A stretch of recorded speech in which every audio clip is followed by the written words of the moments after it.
Wonderlik, gemeente, maak asseblief julle Bybels oop by Job, die boek van Job. Baie dankie span en gemeente dat ons saam so die Here kan sing en prys. Die boek van Job.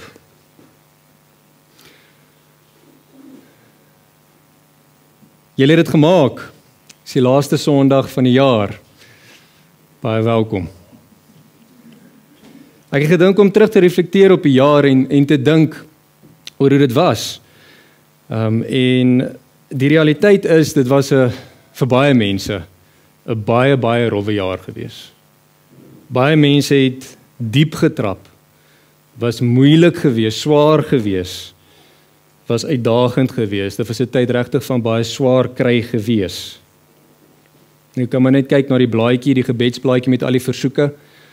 Ons kan kyk terug gaan na die jaar, deur na al die blaadjies en gaan kyk al die uitdagings. Ons kan kyk op die WhatsApp groep, al die boodskappe waar daar dringend gebed voor gevra word vir iets uitdagend wat mense deurgaan. Daar was nie net sleg nie.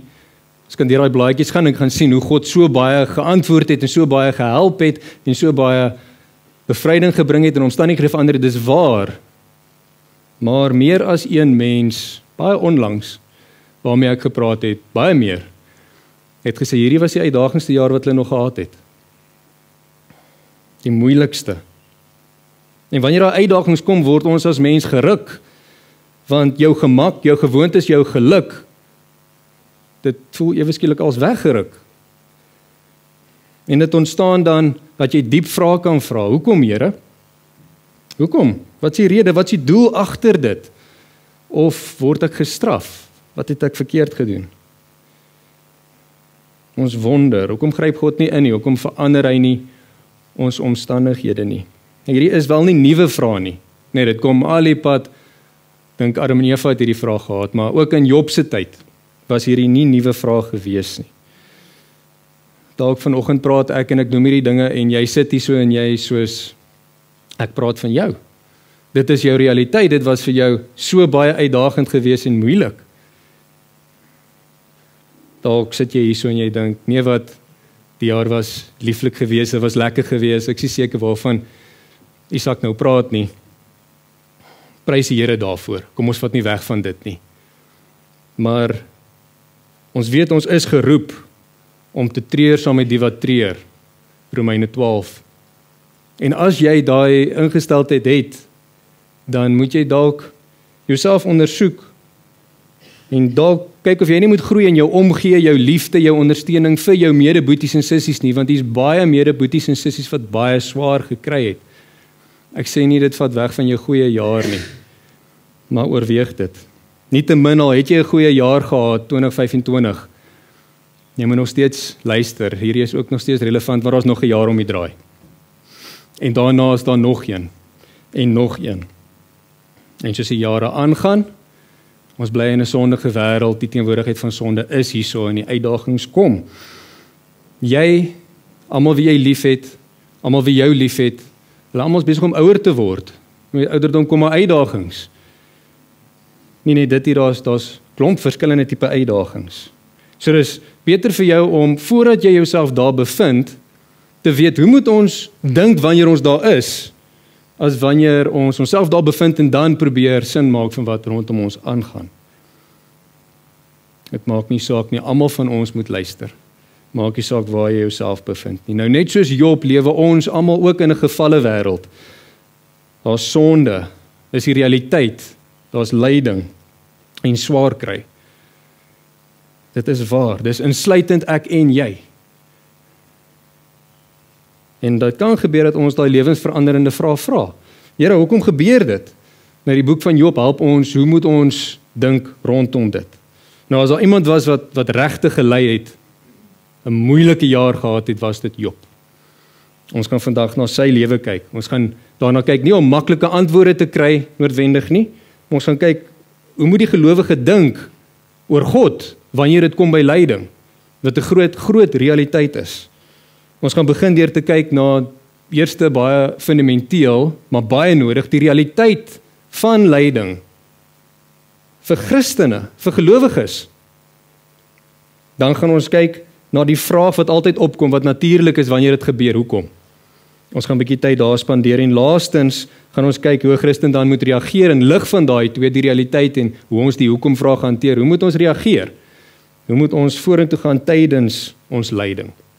So kom ons maak die woord van die Here oop en ons begin by Job, hoofstuk 1. In die land was daar 'n man met die naam Job. Hy was 'n man wat opreg en onberispelik in sy optrede was. Hy het vir God ontzag gehad en die kwaad vermy. Daar is vir hom 7 seuns en 3 dogters gebore. Hy het 7000 stukke kleinvee, 3000 kamele, 500 pare beeste, 500 donkiemerries en 'n besonderse groot werksmag gehad. So hier is 'n welaf man. Hy was 'n man wat meer vermoënd as enige iemand in die ooste is. Sy seuns het die gewoonte gehad om elkeen in sy eie huis om die beurt 'n fees aan te bied. Hulle het dan die boodskap gestuur en hulle 3 sissies genooi en saam met hulle geëet en gedrink. En wanneer die feestyd verby was, het Job dan hulle laat haal en hulle geheilig. Hy het vroeg in die môre vir elkeen van hulle 'n brandoffer gebring, want hy het gedink, miskien het my kinders gesondig en God in hulle hart gevloek. Job het dit elke keer gedoen. Dan kom af na vers 13. Toe op 'n dag, terwyl sy seuns en dogter besig was om te eet en wyn te drink in die huis van hulle oudste broer, kom daar 'n boodskapper by Job aan en sê, die beeste was aan die ploeg, die donkiemerries het langsaan gewy, toe loods die Sadeërs 'n aanval en vat hulle.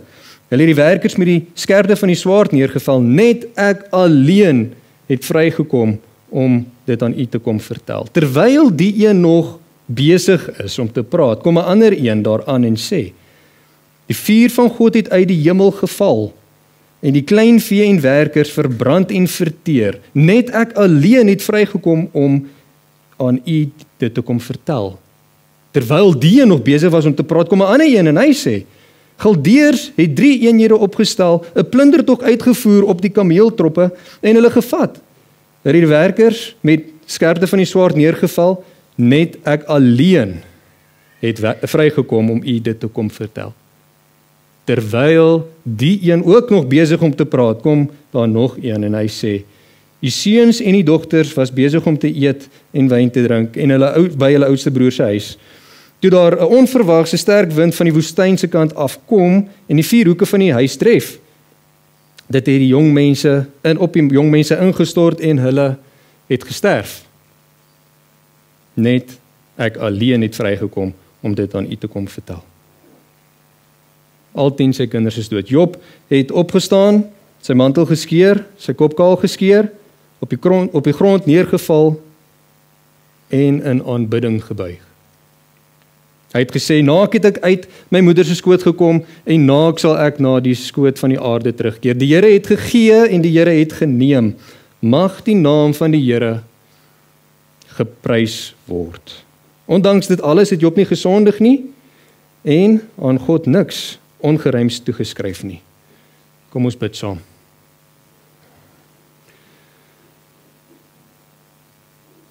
Hemelse Vader, ons dankie vir hierdie teks, ons dankie vir die geleentheid wat ons het om hier bymekaar te kan kom en besonders nou, voordat ons aangaan met die prediking, wil ek vir u hulp kom vra. Here, vir my wat preek, kom help my, ek het u hulp nodig, ek is so afhanklik van u, u weet hoe, en vir elkeen wat hier so sit, Here, wat moet luister, wat moet hoor, hulle is afhanklik van u, u moet hulle verander. Asseblief, Here, kom vang almal se gedagtes. As dit u wil is, Here, dat die kinders rustig wees, as dit u wil is dat daar 'n heilige gebake moet plaasvind, laat dit so geskied. Maar Here, mag ons nou fokus op u woord en op u waarheid. Asseblief kom leer ons en wys ons in die naam van Jesus, bid ons dit. Amen. Amen. Eerstens sien ons dat God se kinders is nie vrygestel van lyding nie. Sien vers 1. Job is opreg en vroom. Hierso is die definisie van 'n goeie mens, as jy dit nou so wil sê. Vers 1 sê, hy het God gevrees. Dit is hoe hy gelewe het, die dinge wat hy gedoen het. Jy kon sien, die manier wat hy lewe is, hy vrees die Here. En hoe sien ons dit? Hy het die kwaad vermy. Vers 1. In vers 5, hy het sy kinders geestelik versorg. Dis iets wat ons daar sien, aanhoudend. Nou ek wat 'n pa is, weet dis moeilik soms om jou kinders geestelik te versorg en om dit aanhoudend te doen. Hy het dit gedoen. En tog eendag, wat gebeur? Hy verloor alles, sy besittings. Vers 15 tot 17, sy kinders, al 10 van hulle. Nou ek het nog nie een kind verloor nie. Ek weet van ons gemeentelede het kinders verloor. En ek kan nie indink hoe dit is nie, ek kan nie indink hoe dit voel nie. Die lyding wat daarmee gepaard gaan. Al 10 Job se kinders weg. So te praat van sy sekuriteit, alles. Sy sekuriteit is weg. Sy werknemers, almal is dood, behalwe net dies is gespaar sodat hulle vir hom die slegte nuus kan bring en strategies op so 'n manier dat hy moet knak. Die een is nog nie weg nie, dan kom die volgende een. So selfs daai wat lewend gebly was nie regtig tot sy voordeel gewees nie.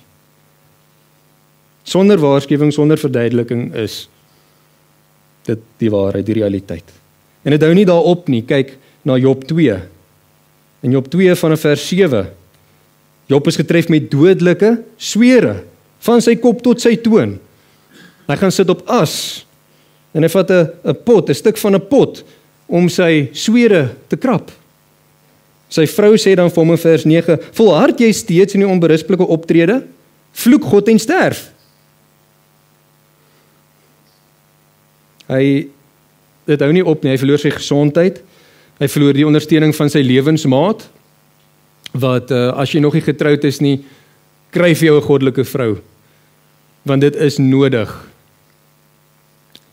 Ek sê nie sy was nie goddelik gewees nie, ek het dit maar net daar ingeglip, sorry.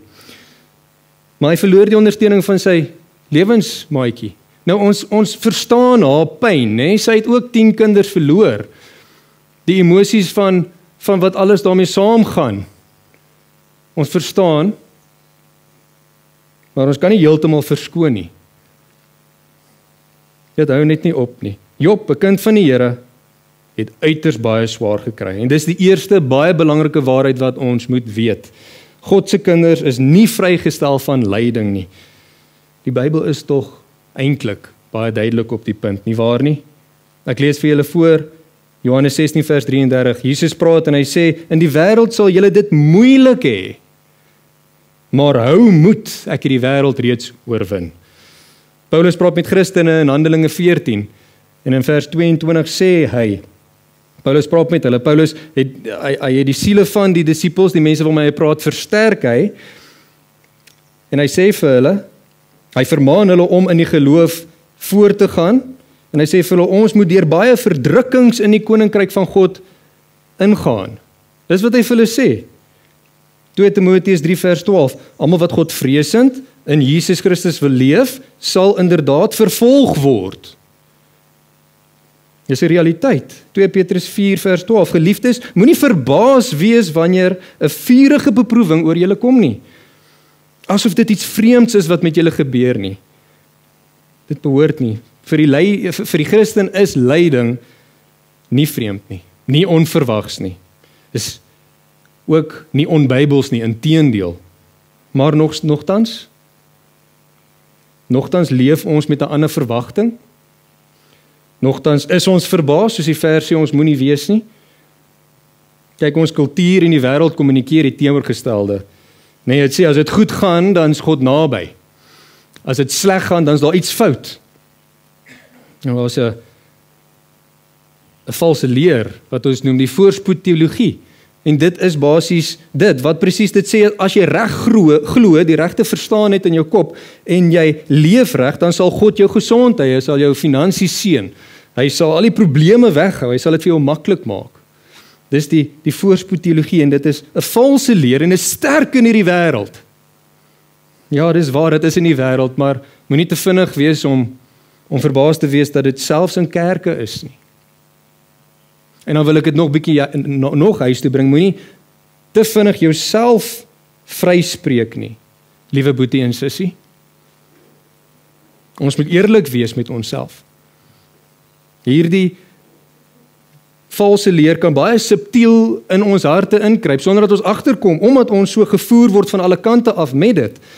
Is dit nie die manier hoe ons praat nie? Dink bietjie daaroor wanneer jy 'n nuwe kar koop en jy wys dit vir iemand en hulle sê geluk en jy sê die Here is goed vir ons.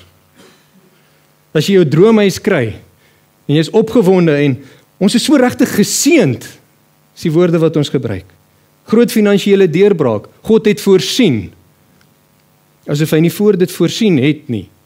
Nou as jy iets anders met daai stellings bedoel, dan is dit goed, want daar is 'n plek vir dit. Dit is goed, ons moet God prys vir seëninge en al hierdie goed is seëninge, maar is dit nie ongebalanseerd nie, want wanneer ons siek word, dan wonder ons, wat is fout? Wat het ek verkeerd gedoen? Wanneer daar verlies is, dan kyk ons na God en ons vra, hoekom? Hoekom laat God dit toe? Hy is tog soewerein. Hy kan dit keer. Hoekom? Kyk, dis konstant rondom ons en dit word gevoer en dit kan subtiel in ons harte kruip. So, vanoggend dink bietjie by jouself, want ons moet dit verwerp. Almal ken hierdie vers, Jeremia 29 vers 11. Ek ken die planne wat ek vir julle het. Dis die uitspraak van die Here. Dit is planne van voorspoed, nie teenspoed nie, om aan julle 'n toekoms en hoop te gee. Dis daai versies wat jy oral in Koen kry. Op al die verskillende goedjies sien jy dit. En dit word baie keer gebruik om te sê, God beloof dat elke gelowige 'n pynlose, voorspoedige lewe gaan lei en jy moet daai belofte gryp en uitspreek en dan gaan dit nou gebeur ensovoorts, die voorspoedteologie met ander woorde. Maar wat is die werklike konteks van daai vers? Dit praat oor die hele dae, dit is God se volk wat tans in ballingskap is. Dis nie 'n goeie plek nie. Hy sê vir hulle, julle gaan nog 70 jaar daar bly. En dan gaan ek julle uitvat. Die belofte is, God het hulle nie vergeet nie. Die belofte is, God se plan strek verder as hulle onmiddellike pyn. In daai pyn sê God hierdie woorde vir hulle. 70 jaar daarna, dink bietjie, meeste van daai mense het 10 doodgegaan van ouderdom, in ballingskap. En as hulle kinders wat bevry was, daar was dalk 'n paar gewees wat in daai tyd in en uit was, maar dis was min gewees. Maar nogtans gebruik ons daai vers verkeerd. Dalk juis omdat ons teoreties die voorspoedteologie so mooi kan bewoord en ons verwerp dit teoreties, maar prakties leef ons dit. Tot een of ander mate, en dis 'n skaal, jy kan jouself daar plaas en jouself evalueer en sien. Maar dis hoekom ons verbaas is wanneer daar lyding kom. Want in teorie verwerp ons dit, maar prakties leef ons dit nog steeds uit. Per toepassing, my liewe vriende, verwerp die voorspoedteologie in sy geheel. Teoreties ja, ons doen dit klaar, maar prakties ook, heeltemal. Gaan delf diep by jouself. Vra vir jou maatjies, vir die mense waarmee jy leef. Is dit in my lewe? Kom ons hou mekaar aanspreeklik. God is goed, al verloor ek my kar. God voorsien nog steeds. Ook verwag lyding. Nie in 'n negatiewe lig nie. Moenie by die deur staan en sê, lyding kom, ek verwelkom jou nie, maar verwag dit, dis 'n realiteit. Leer om Bybels te dink, om voorberei te wees vir daai realiteit. Dit is die realiteit, my liewe vriende. God se kinders is nie vrygestel van lyding nie. En wanneer dit kom, dan is dit normaal om te vra hoekom. Dit is goed. So kom ons kyk volgende daarna. Hoekom? Wanneer dit kom by die hoekom vraag, is dit belangrik dat ons weet, ons sien nie alles wat God doen nie. Ons sien nie alles wat God doen nie. Kyk saam met my Job, hoofstuk 1 vanaf vers 6. Die is nou voor Job se lyding. Toe op 'n dag het die hemelwesens gekom, Job 1 vers 6, om by die Here hulle plek in te neem. Die Satan het ook saam met hulle gekom. In vers 8, die Here het vir Satan gesê, het jy kennis geneem van my diensknegt Job? Daar is immers iemand soos hy, daar is immers niemand soos hy op die aarde nie. Hy is onberispelik in sy optrede en opreg, 'n man wat vir God ontzag het en wat die kwaad vermy. En dan gaan Satan voort en hy sê, dit is net so omdat hy vir hom goed is, omdat hy hom beskerm, in vers 9 tot 11. Maar vat dit weg en dit sal nie so wees nie. En God sê in vers 12, die Here sê toe vir Satan, kyk, alles wat aan hom behoort is in jou hand. Net aan hom self mag jy nie jou hand uitsteek nie. toe die Satan uitgegaan, en dis toe hy sy kinders verloor het, besittings verloor het, alles. En kyk, dit gaan aan in hoofstuk 2, vers 1 tot 7, vers 1, die hemelwesens kom weer bymekaar voor die Here in vers 3, die Here het vir Satan gesê, het jy kennis geneem van my diensknegt Job? Hy wys weer vir hom Job, hy volhard steeds in sy onberispelike optrede, in die einde van vers 3, al het jy my, sê God vir Satan, my aangestig om hom sonder rede te laat ondergaan. In vers 4 en 5 sê hy, okay, maar dis omdat u dalk al die ander goed gevat, maar as u homself, as hy kom by homself, sy liggaam, hy self, dan sal hy u verloon en vloek. In vers 6 gaan hy aan en die Here sê dan vir Satan, kyk, hy is in jou hand, maar sy lewe moet jy spaar. En Satan het uitgegaan van die Here af en dis toe die dodelike swere kom. En so voorts. Maar hier is dit soos 'n gordyn wat oopgetrek word, dat ons iets sien wat ons nie eintlik nature ooit sal geweet het nie, iets wat in die geestesrealiteit gebeur. Nou let op, Job weet nie van hierdie nie. Hy weet nie wat in die hemel aangaan nie. Hy het 'n ander realiteit. Ook in die res van die boek, in Job, nêrens verduidelik God vir hom wat hier gebeur het nie. Hy weet dit nie. Maar hy bly God. Nou wat Job ook nie weet nie, wat hy nie sien nie, is Satan se werk, die werklikheid van Satan, hoe hy aktief is en rondloop. En ons weet dit tog. Nee, hy loop rond soos 'n brullende leeu. Ons weet dit. Maar kyk ook wat waar is in hierdie stuk, God is soewerein. Satan is nie soewerein nie.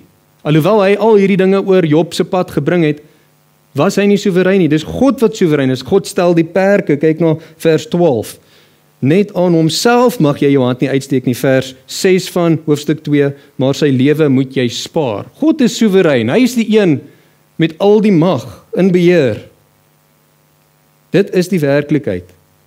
Satan kan niks doen. Niks sonder God se toelating nie. Dit is die eerste waarheid as ek kom by die hoekom vraag wat julle moet weet, is, ons sien nie alles nie. Ons sien nie alles nie, maar God is in beheer.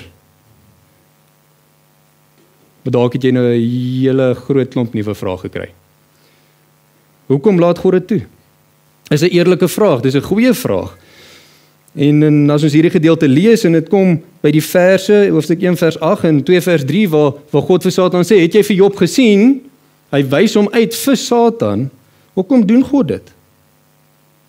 Wat's die rede daar agter? En God kan dit mos gekeer het. Hy is mos soewerein.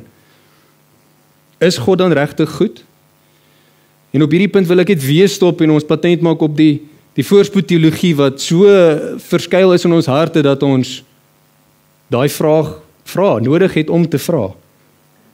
Maar alhoewel, ons kom by daai vraag en dit is 'n belangrike vraag. En dit is nie verkeerd nie. Dit is nie sonde om daai vraag te vra nie. As jy dit opreg vra. Om hierdie belangrike vraag te antwoord, gaan ons dieper kyk in die hoekom vraag.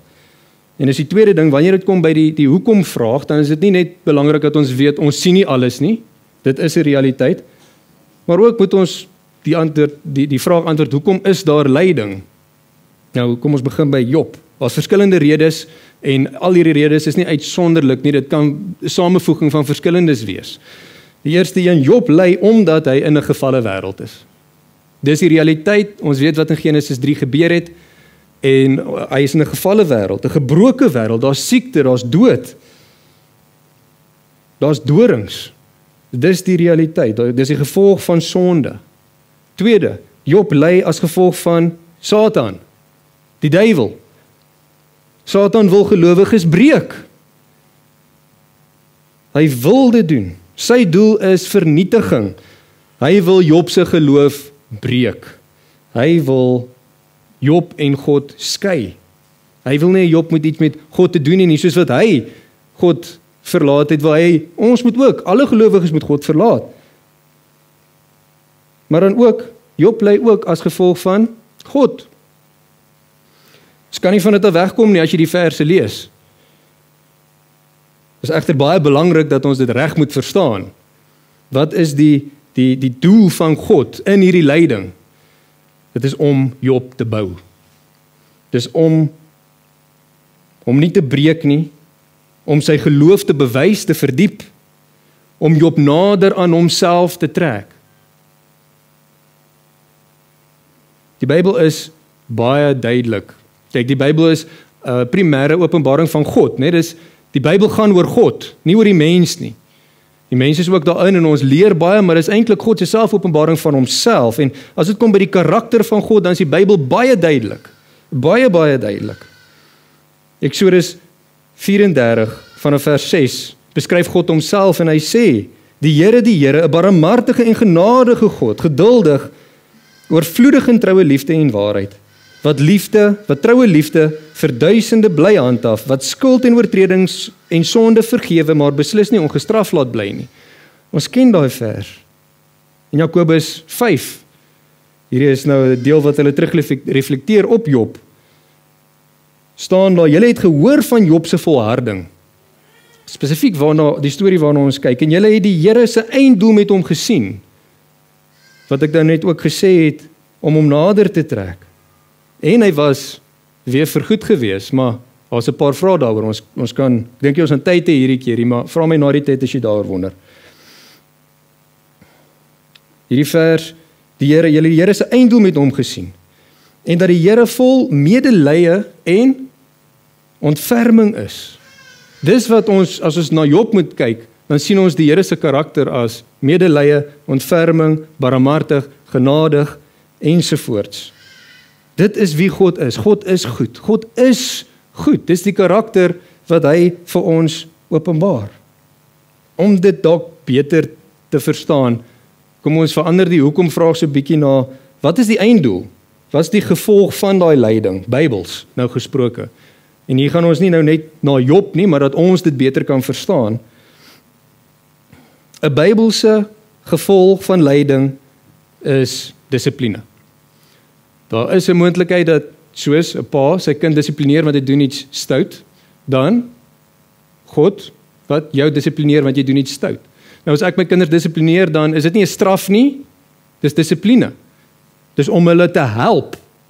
En soms is lyding 'n middel waardeur God ons dissiplineer om ons te help. Dit is in Hebreërs hoofstuk 12. Dan in Job 23 en in Jakobus lees ons nog 'n gevolg van lyding, Bybels. En dit is jou heiligmaking. Dit sluit aan by dissipline. Maar deur daai is dit soos goud wat gelouter word en jy word heilig gemaak. En dan nog een Bybelse gevolg vir lyding, van lyding, is om ander te kan troos. Is nog 'n rede. Soms ly ons, dis 2 Korintiërs hoofstuk 1. Ek lees dit vir julle. Lofwaardig is die God en Vader van ons Here Jesus Christus, die Vader van barmhartigheid, weer eens word hierdie bevestig, sy karakter, en God van alle bemoediging. In vers 4 sê hy bemoedig ons in al ons verdrukkings, sodat ons hulle, wat in allerhande verdrukkings verkeer, kan bemoedig, met die bemoediging waarmee ons self deur God bemoedig word. Dis 'n legitimate gevolg, uitwerking van lyding, is sodat jy ander mense kan help. Nou God gebruik dit. Nog 'n gevolg van, Bybelse gevolg van lyding, is om ons geloof te bewys. Ons sien dit in Job. Satan sê, dis net omdat hy goed is vir hom, en vat dit weg, en dan gaan ons die waarheid sien, en daar is lyding om te wys nie, maar waarvoor staan jy regtig? En wanneer hy kom, wat se genade is dit nie, dat as jy ly, jy agterkom, jy is agter God aan vir sy seëninge, nie vir homself nie. Wat se genade is dit dat jy dan op 'n plek is wat jy kan bekeer, en kan besef, dit gaan nie oor al die wonderlike seëninge wat by God is nie, maar dit gaan oor God self. En dan die uiteindelike, as ons al hierdie wil saamvat, die uiteindelike gevolg van lyding volgens die Bybel is om nader aan God te kom. Dit gaan oor verhouding. Kyk, God is lewe, hy is heilig, hy is in 'n klas van sy eie perfek. Die slegste ding wat die Here kan doen, is om ons te los op 'n plek wat ons hom nie sien nie. en goed volg wat ons nie moet volg nie. En deur sy liefde en genade wys hy homself, en baie keer is dit deur lyding dat ons dinge los en na hom kyk. Kyk, Job sê nooit, ek verstaan alles nie. Hy het wel gesê in Job 23 vers 11, ja, hy ken die pad waarop ek gaan, en as hy my toets, soos goud sal ek daar uitkom. Dis soos 'n kind wat na 'n dokter toe gaan en die dokter maak hom seer, maar help hom. En die kind verstaan nie mooi nie, maar is nodig. Net so is dit God wat ons help. Wanneer ons lyding ervaar, beteken dit nie God is afwesig nie. Dit beteken God werk.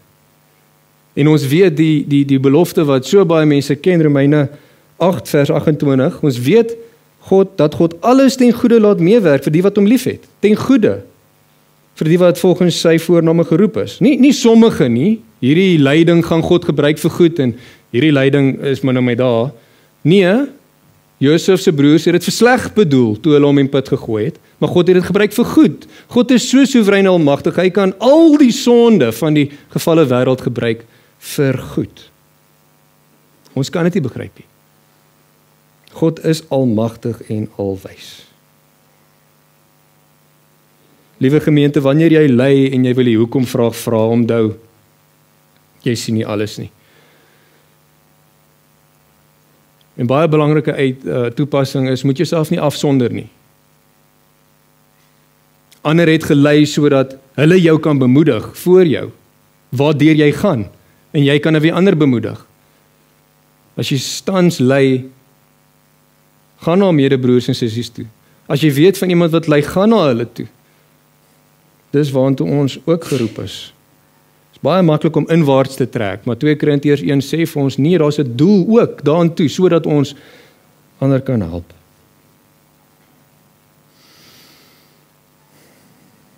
Nou, jy hoef nie God se karakter te bevraagteken nie.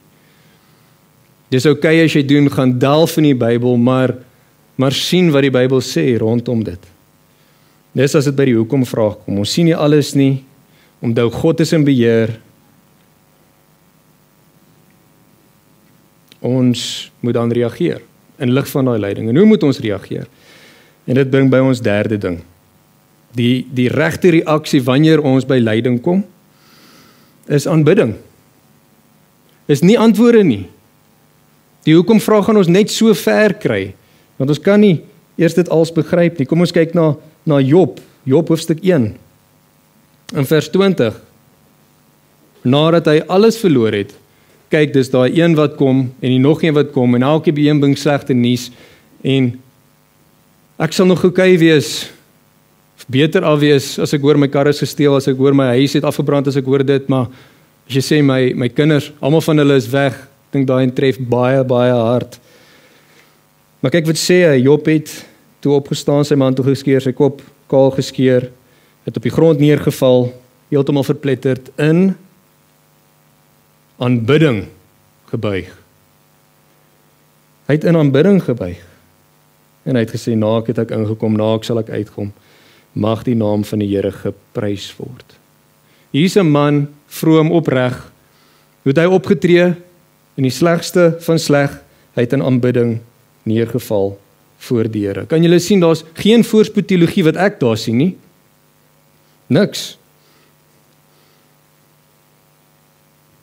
Ons weet wel menslik, Job het op 'n plek gekom waar hy dit bevraagteken het. Al sy vriende het een ding gesê, nee, jy steek eintlik sonde weg en dis hoekom jy swaar kry, en God het later gesê, dis nie waar nie. Hulle het hom verkeerd begelei. Ons weet dit. Ons weet Job het op 'n plek gekom waar hy God bevraagteken, maar hy het hom nooit verwerp nie. Dit is belangrik om dit te weet. Maar God gee nooit vir hom 'n verduideliking nie. Hy gee vir hom 'n openbaring van homself. Hy vra die hoekom vraag, hy wil net verstaan, en God openbaar homself. En dan in reaksie op daai openbaring, Job 42, ek sal voorlees, sê Job, ek weet, vers 2, ek weet dat U alles kan vermag, dat geen plan vir u onuitvoerbaar is nie. U is almagtig in ander woorde, ek weet dit. In vers 3, wie is die een wat 'n plan verberg, terwyl hy geen kennis het nie? Daarom het ek sonder begrip, ja, sonder kennis my mening gegee oor dinge wat vir my te wonderbaar is. Luister, en ek sal praat, u het gesê, ek sal jou ondervra, dan lig jy my in. Jy kan gerus gaan lees waar God homself openbaar en vir hom wys, en dis nou sy respons in Job 42, in vers 5 sê hy hierdie, en luister mooi. Op hoor sê, het ek van u verneem. Iemand het hom vertel van God, dat mense gepraat oor dit, maar nou het my oog u gesien. Daarom roep ek dit, en ek het berou in stof en as. Kyk, hy het eerlik gewonder oor hierdie dinge, opreg. Wie sal nie, as jy so baie lyding deurgaan nie, dis reg. Maar uiteindelik buig hy nederig. Die groot probleem, liewe gemeente, van lyding is nie die pyn nie. Die groot probleem is soms 'n klein beeld van God.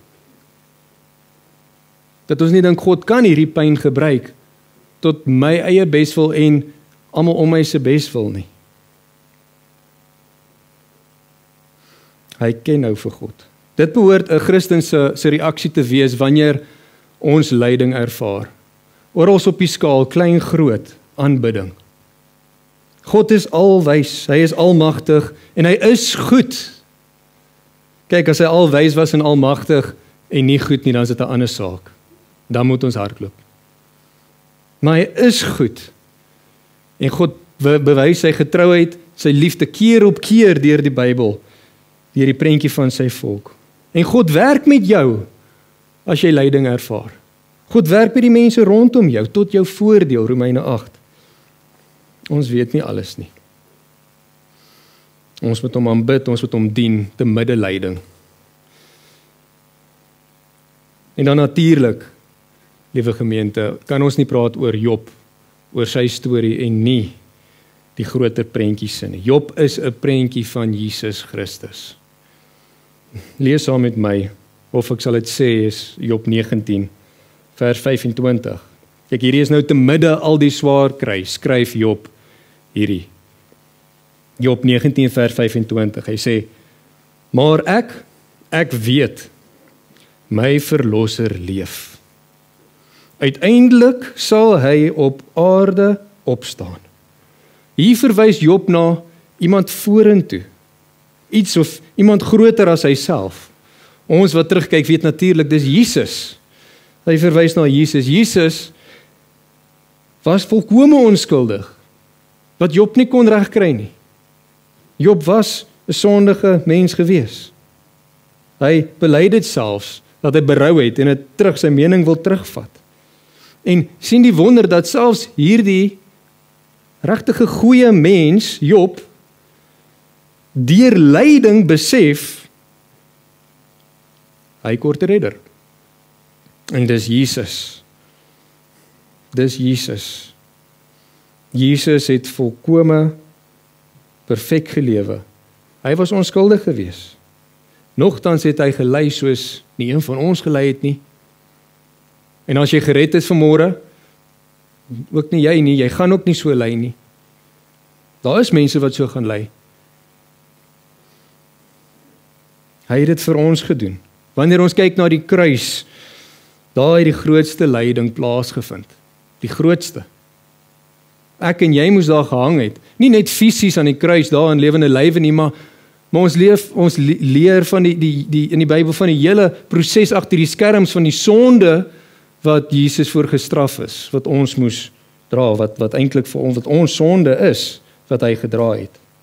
As ons kyk aan die kruis, dan sien ons juis God hardloop nie weg van lyding af nie, hy tree juis in dit in.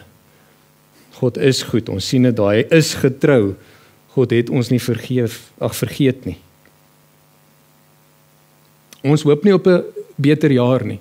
As ons kyk na 2025 met al die uitdagings van jou of iemand wat jy ken, ons hoop nie 2026, ons hoop is nie in dat 2026 'n beter jaar gaan wees nie, ons hoop is in ons lewende verlosser Jesus. Dis waar dit moet wees. Dis al wat gaan hou. Om dit al saam te vat, liewe gemeente, dankie dat julle my lang asem uithou. Verwag lyding.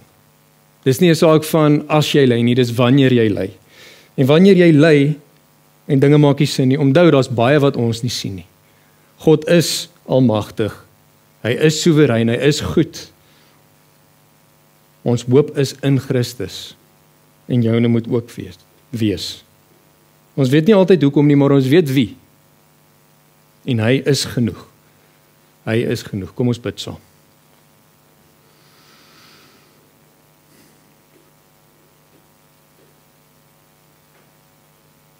Here, ons dank en prys U vir die kruis. Ons dink aan lyding in hierdie wêreld en ons dank U dat U dit moontlik gemaak het vir diegene wat nie glo om kinders van U te word, om nie daai lyding hoef deur te gaan nie wat nooit sal ophou nie. Here, as daar iemand is hierso wat nie gered is nie, wat nie U ken as sy verlosser nie, Here, ag Here, mag die lyding in hierdie wêreld omdryf na U toe. Want as dit nie doen nie, is daar baie lyding wat voor lê. Asseblief, Here, maak oop so iemand se oë. Laat hulle uitreik vir hulp, Here. Here, vir ons wat wedergebore is, wat U volg, maar so gebukkend onder lyding deurgaan.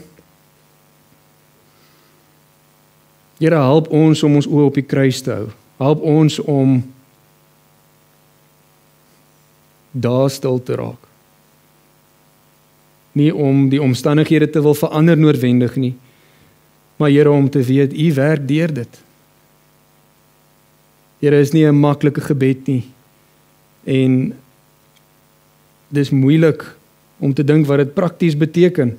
Ons verwelkom nie lyding nie, maar ons weet U werk so, en as U dit so beskik dat swaar lyding op my pad moet wees, maar U wil dit gebruik vir goed, dan is dit reg. Ons weet Job het die knie gebuig voor U, voordat U hom herstel het.